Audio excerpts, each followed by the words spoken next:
कैसे हैं आप लोग। आई होप आप लोग अच्छे होंगे और आप लोग अच्छा परफॉर्म भी कर रहे होंगे।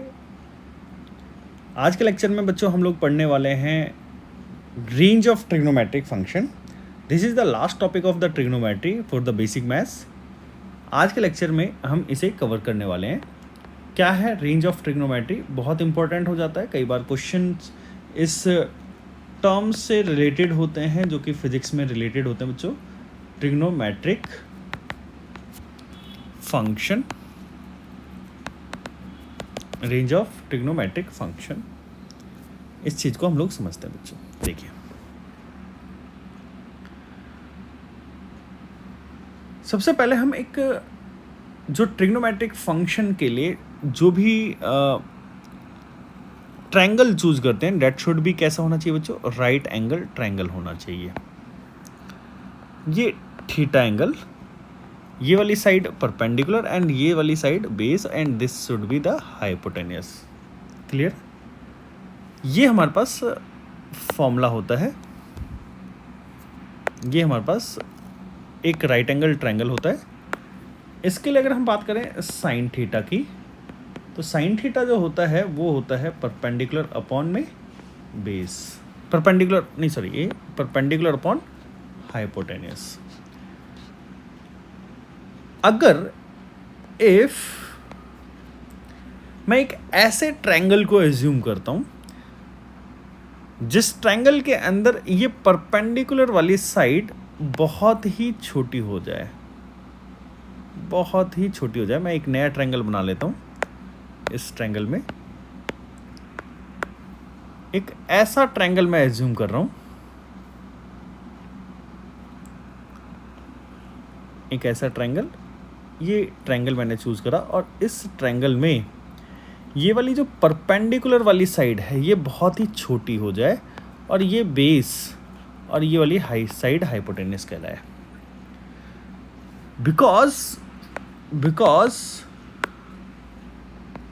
Because perpendicular is very very small than H. Clear? तो ये जो वैल्यू होगी, this value will becomes to approximate to theta. ये कब होगा? जब जो परपेंडिकुलर की वैल्यू है वो बहुत ही छोटी हो जाए as compare to hypotenuse. Then उस सिनेरियो में हम साइन थीटा की वैल्यू को थीटा ही लिख सकते हैं। सिमिलरली अगर हम बात करें टेन थीटा की, पी बाय बी, इस सिनेरियो में भी इसको हम थीटा लिख सकते हैं। अगर थीटा की वैल्यू यहाँ पे जो पी की वैल्यू बहुत ही स्मॉल हो जाए, या फिर और हम ये कह सकते हैं if theta is very small.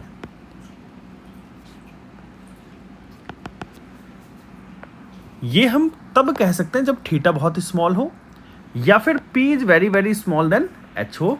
इन दोनों ही सिनेरियो में हम लोग ये कह सकते हैं। तो नेक्स्ट अगर हम बात करें कॉस थीटा की, cos theta is equal to होता है बेस अपॉन हाइपोटेन्यूस। क्योंकि परपेंडिकुलर बहुत छोटा है as compare to hypotenuse and base, तो हम ये एज्यूम करते हैं कि बेस और हाइपोटेन्यूस लगभग सेम होंगे।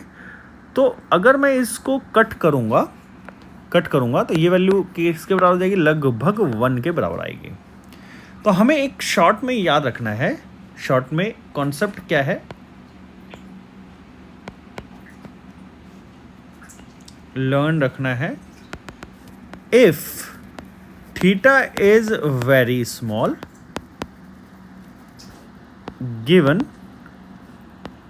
इन right angle triangle, then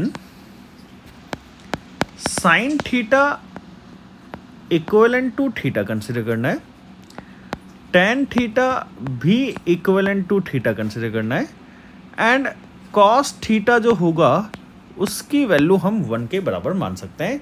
ये हम कब मानेंगे? जब परपेंडिकुलर की वैल्यू बहुत छोटी होगी।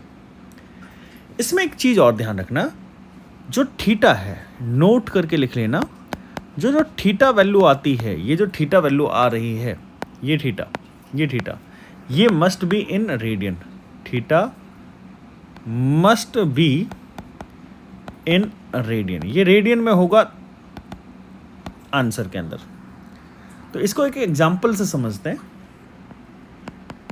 एग्जाम्पल नंबर 1, यहाँ पे फर्स्ट एग्जाम्पल है, हमें साइन 2 डिग्री की वैल्यू फाइंड आउट करनी है।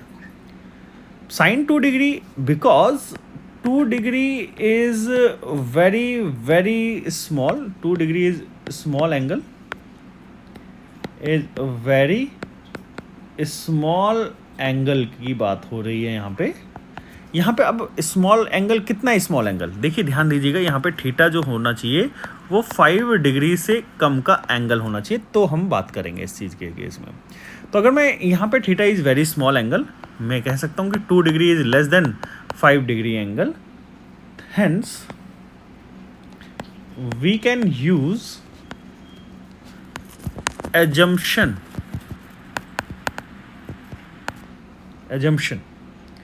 तो यहाँ पे साइन 2 डिग्री जो दिया गया है, इसकी वैल्यू किसके बराबर जाएगी बच्चों, 2 डिग्री इंटू पाई बाय 180। ये हमने क्या करा, 2 degree into pi by 180 radian में हमने कन्वर्ट कर लिया।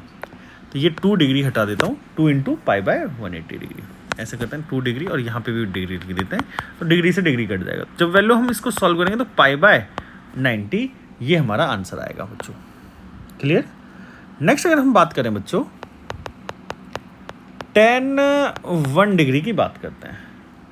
10 degree because 1 degree is very small angle,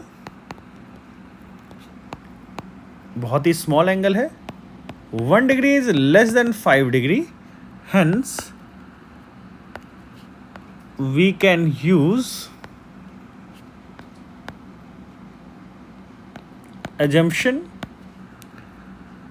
tan 1 degree is equal to 1 degree into pi by 180 हमने मल्टीप्लाई कर दिया, तो इसकी वैल्यू आ जाएगी पाई by 180। Clear. Now third question की बात करते हैं। सिमिलरली अगर हमारे पास साइन पाई डिग्री आ गया, पाई डिग्री की वैल्यू कितनी होती है बच्चों, हम इसको साइन 3.14 डिग्री लिख सकते हैं, and this is also 3.14 is also less than 5 degree, hence we can use assumption. और यहाँ पे वैल्यू कितनी आ जाएगी, साइन, इसको हम पाई डिग्री ही लिख देते हैं, this will be comes to pi degree into pi by 180। Clear. तो यहाँ पे हमारे पास जो वैल्यू आएगी that is pi square by 180, ये अपना आंसर हो जाएगा। नेक्स्ट अगर हम बात करते हैं एक और क्वेश्चन की, यहाँ पे जो क्वेश्चन हमें दिया गया है वो क्या है, a normal human eye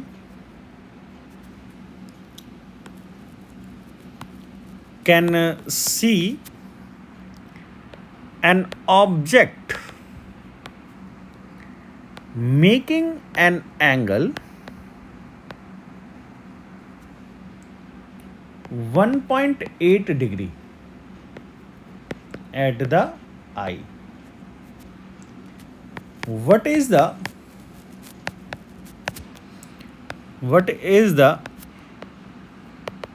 minimum height of object which can be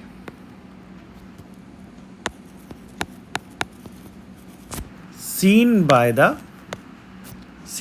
an eye from 1 metre distance.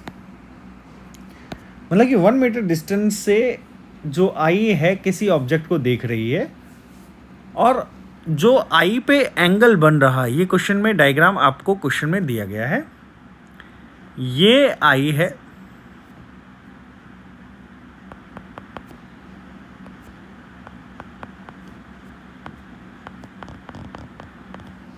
ये आई है।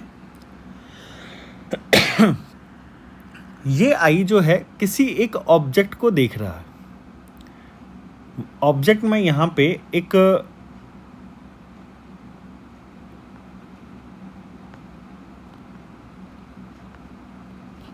इस तरीके से एक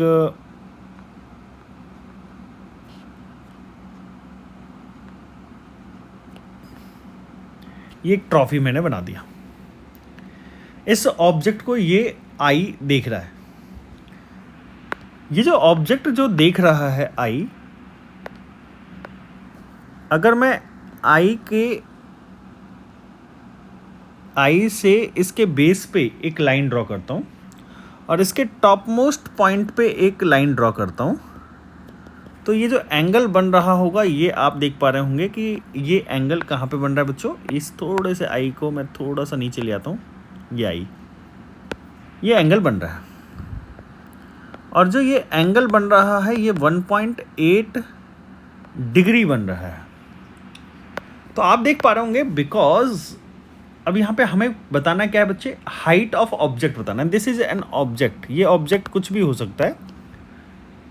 सॉल्यूशन के तौर पे अगर मैं बात करूं तो एक राइट एंगल ट्रायंगल बना हुआ है यहाँ पे। इस क्वेश्चन में हाइट ऑफ ऑब्जेक्ट पूछा गया है, clear. And this distance is given in questions. Then according to triangle मैं ये लिख सकता हूँ, perpendicular upon base that should be equal to tan theta. Perpendicular will be the height of object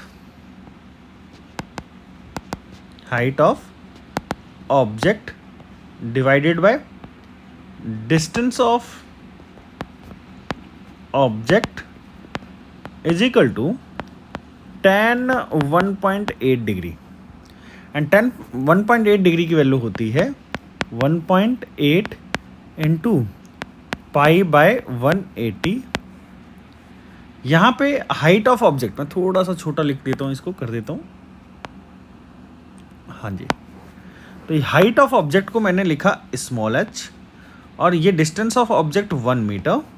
जब हम इसको सॉल्व करेंगे तो h की वैल्यू जो हमारे पास मिलेगी यहाँ से, ये h की वैल्यू मिलेगी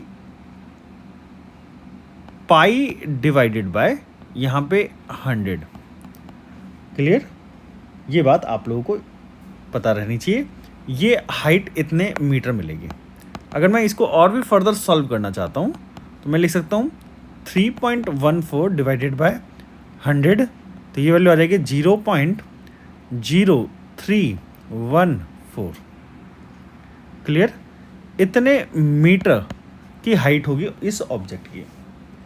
क्लियर। नाउ नेक्स्ट हम बात करते हैं बच्चों range of trigonometric function. Range of trigonometric function, तो देखिए अगर हम बात करें रेंज ऑफ ट्रिग्नोमेट्रिक फंक्शन की,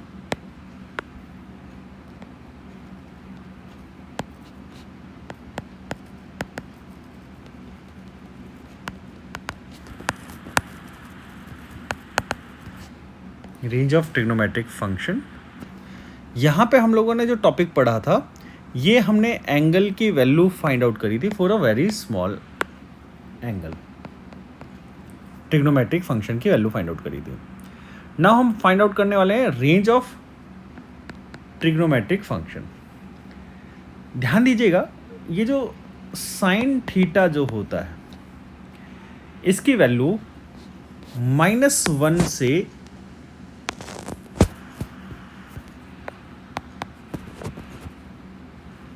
यहाँ पे मैं लिख देता हूँ range of sine theta, this will becomes to -1 to 1। ऐसा किस बेस पे बोल रहा हूँ, जब आप साइन थीटा के वैल्यू का कर्व बनाएंगे तो वहाँ पे ये कर्व कुछ इस तरीके का बनता है। ये y और ये x, या फिर हम कह सकते हैं यहाँ पे थीटा।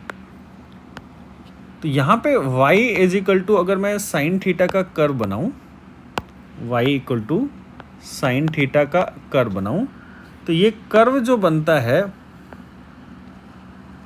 ये कुछ इस तरीके का बनता है, और इसमें ये हो जाती है +1 वैल्यू, और ये वाली वैल्यू जो हो जाएगी ये हो जाएगी -1 वैल्यू। ये कर्व आगे भी ऐसे ही ट्रेवल करेगी, ऐसे, ये ऐसे ही कर्व ऐसे ही बनेगी, ठीक है ना। तो नेगेटिव साइड भी बनती है, पॉजिटिव साइड भी बनती है। यहाँ पे जो एंगल बनता है वो 0 डिग्री, यहाँ पे एंगल बन रहा होता है वो 90 डिग्री, यहाँ पे एंगल जो बन रहा होता है 180 डिग्री, यहाँ पे 270 डिग्री, और यहाँ पे 360 डिग्री का एंगल बन रहा होता है। मैंने ये वन टाइम पीरियड के लिए मैंने ये बना दिया, 1 पीरियड के लिए, ठीक है। तो ये हमने बात करी साइन थीटा की। अगर हम बात करें कॉस थीटा की बच्चों, कॉस थीटा की, सेकंड हम बात करते हैं कॉस थीटा। तो ये जो कॉस थीटा का रेंज होता है वो भी -1 से 1 होता है, मतलब कि जो कॉस थीटा की वैल्यू आएगी वो भी -1 से 1 के बीच में एग्जिस्ट कर रही होती है। ये हमारे पास थीटा, यहाँ पे ये y, यहाँ पे जो रेंज बन रहा होता है ये ऐसे बन रहा होता है, ये +1, ये -1, ऐसा आएगा, ठीक है जी। यहाँ पे ये +1, यहाँ पे ये वाला जो एंगल बन रहा होगा, ये वाला एंगल 0 डिग्री पे बन रहा होगा, ये 90 डिग्री के, ये 180 डिग्री पे, ये 270 पे, और ये वाला जो एंगल बन रहा होगा ये 360 डिग्री के एंगल पे बन रहा होगा, ये वाली वैल्यू, क्लियर। 360 डिग्री के एंगल पे वैल्यू क्या आ रही है बच्चों, +1, क्लियर। तो इस तरीके का कर्व बनता है, इस कर्व से हमने ये रेंज डिसाइड करा। नाउ अगर हम बात करें tan थीटा की, तो tan थीटा की जो वैल्यू आती है वो -∞ से इन्फिनिटी के बीच में लाई कर रही होती है। इसका जो रेंज हमें डिसाइड करना है वो कैसे डिसाइड करना होता है बच्चों, ये ऐसे,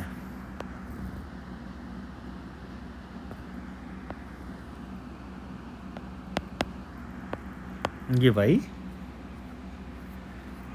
इसका जो ग्राफ बनता है बच्चों, अगर मैं एक लाइन ड्रॉ करता हूँ, ये लाइन, ये लाइन,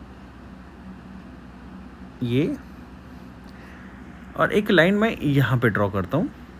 ये लाइन किस चीज़ वाले, कौन से एंगल को बता रही है बच्चों, ये वाली लाइन बता रही है हमें 90 और -90 डिग्री के एंगल को बता रही है। तो ये वाला एंगल बनाएगा 90 डिग्री, और ये वाला एंगल बनाएगा -90 डिग्री, क्लियर। यहाँ पे जो वैल्यू बनेगी वो 0 डिग्री का एंगल बन रहा होगा। जो tan थीटा का फंक्शन का जो कर्व बनता है वो कुछ कर्व ऐसे बनता है बच्चों, ये कर्व 0 से पास हो रहा होता है। थोड़ा सा मैं इसको नीचे कर देता हूँ, ऐसे, ऐसा कर्व बन रहा होता है, क्लियर। ये बात आप लोगों को ध्यान रखनी है। ये आप देखेंगे कि +90 पे ऊपर कर्व जा रहा है, +∞ की तरफ, और -90 की तरफ ये नीचे की तरफ जा रहा है। यही कर्व ऐसे ही यहाँ पे भी रिपीट होता जाता है, ऐसे ही ये रिपीट होता है, इस तरीके का ही ग्राफ बनता है। मेरे को बेसिकली रेंज डिस्कस करना था, तो आपको मैंने दिखा दिया कि -∞ कहाँ पे आ रहा है, -90 पे, और +∞ कहाँ पे आ रहा है, +90 पे आ रहा है बच्चों, क्लियर। नाउ नेक्स्ट क्वेश्चन जो हमारे पास जो है सॉल्व करने के लिए, find the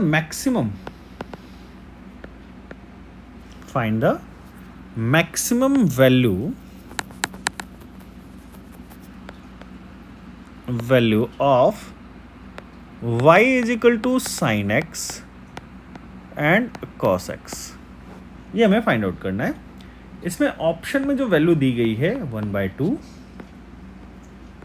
second B part जो है ऑप्शन का ये दिया गया है 1, सी पार्ट जो दिया गया है 1/√2 एंड डी पार्ट जो दिया गया है √2। क्लियर? इसको हमें सॉल्व करना है बच्चों। यहाँ पे y जो गिवन दिया गया है साइन x cos x की फॉर्मेट में दिया गया है। क्लियर? अब देखो ये साइन फंक्शन है और ये कॉस फंक्शन है। इसको अगर थोड़ा सा ध्यान से देखेंगे इस फंक्शन को, तो मैं क्या करता हूँ, इसको 2 से मल्टीप्लाई कर देता हूँ और 2 से ही डिवाइड कर दूंगा, 2 से ही डिवाइड कर दूंगा, तो ये बन जाएगा y = 1/2। यहाँ पे साइन 2x फंक्शन बन जाएगा। आप देख पा रहे होंगे कि इस साइन 2x का मैक्सिमम वैल्यू, क्योंकि ट्रिग्नोमेट्रिक फंक्शन है, मिनिमम वैल्यू -1 होगा और मैक्सिमम वैल्यू +1 होगा। तो मैं यहाँ पे वैल्यू जो मैक्सिमम वैल्यू होगी, क्योंकि हमसे पूछा गया है y की maximum value, y maximum when sin 2x is maximum, and maximum value of sin 2x कब क्या होगा बच्चों, sin 2x का मैक्सिमम वैल्यू जो होगा वो होगा 1। हेंस ये मैं थोड़ा सा साइड में लिख देता हूँ यहाँ पे, इस तरीके से। तो अगर मैं देखूं तो y की मैक्सिमम वैल्यू अगर मेरे से पूछी गई है तो 1/2 और sin 2x की वैल्यू हो जाएगी मैक्सिमम वैल्यू 1। तो y मैक्स की वैल्यू कितनी आ जा रही है हमारे पास, 1/2। ये हमारे पास इस क्वेश्चन का सॉल्यूशन हो गया। तो इस हिसाब से अगर मैं देखूं तो हमारे पास जो करेक्ट ऑप्शन होगा that will be the 1/2, first option. Now next question हमसे पूछा गया है बच्चों, स्पेशल टाइप का function, special type of trigonometry function, trigonometric function. कभी इस फंक्शन को हमें याद रखना पड़ेगा बच्चों, और बहुत ही इंपॉर्टेंट होता है, कई बार यूज होता है। This is, let suppose Z function, मैंने एक जेड फंक्शन मान लिया और ये स्पेशल टाइप का फंक्शन है a sin theta plus b cos theta. ये फंक्शन है बच्चों, इसमें मैक्सिमम वैल्यू और मिनिमम वैल्यू पूछी जाती है। Maximum value of Z and minimum, या फिर ऐसे करते हैं, इस साइड में मिनिमम लिख देता हूं, minimum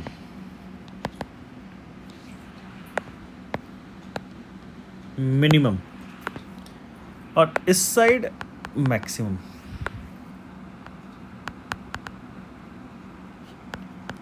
value of Z function.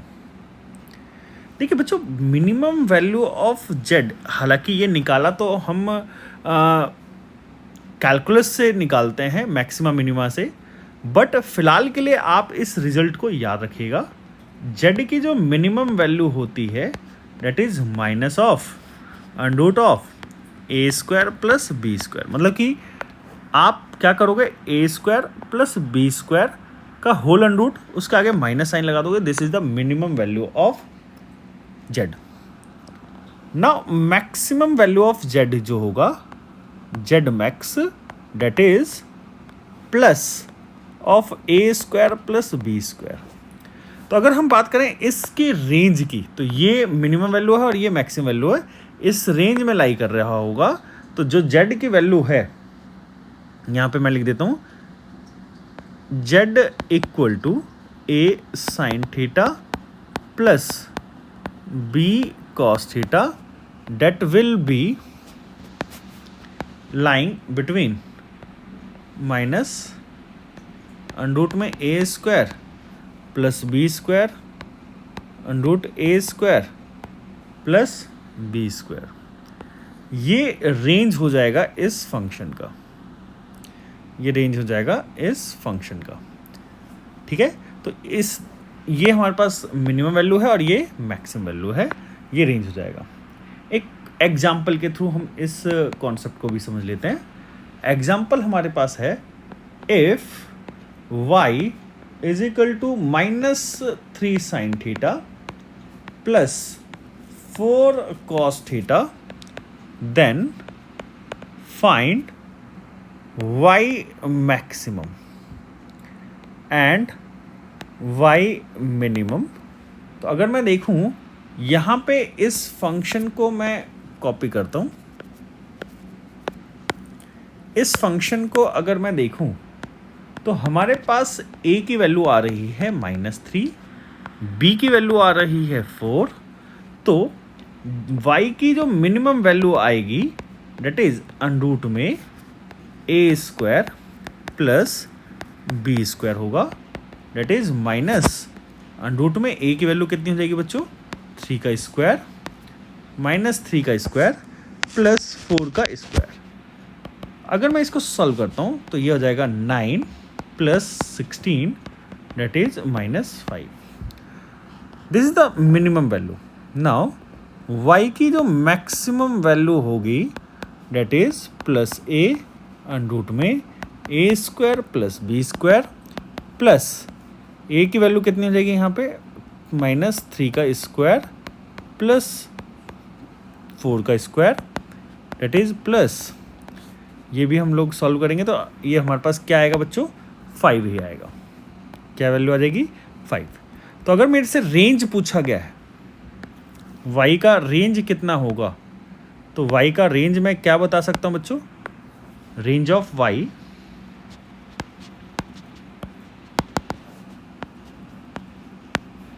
-5 से +5 के बीच में रेंज रहेगा। ये बात आप लोग ध्यान रखिएगा। आई होप आप लोगों को लेक्चर अच्छा लगा होगा बच्चों। यहाँ पे हमारा बच्चों ट्रिग्नोमेट्री का कॉन्सेप्ट कंप्लीट होता है। ट्रिग्नोमेट्री हमने बेसिक मैथ्स का फर्स्ट टॉपिक कंप्लीट कर लिया है। आई होप आप लोगों ने एंजॉय किया होगा, और अगर आप लोगों ने पूरा लेक्चर नहीं देखा तो प्लीज़ जाके देखिएगा, और आगे के लेक्चर्स में हम लोग बेसिक मैथ्स को आगे कंटिन्यू करेंगे। आप लोग हमारे चैनल को लाइक सब्सक्राइब ज़रूर करिएगा और हमारे चैनल को सपोर्ट करिएगा, ताकि हम लोगों को कंटिन्यूस एक मोटिवेशन मिल सके, ताकि मैं कंटिन्यूस आप लोगों के लिए लेक्चर प्रोवाइड कर सकूं। Thank you so much.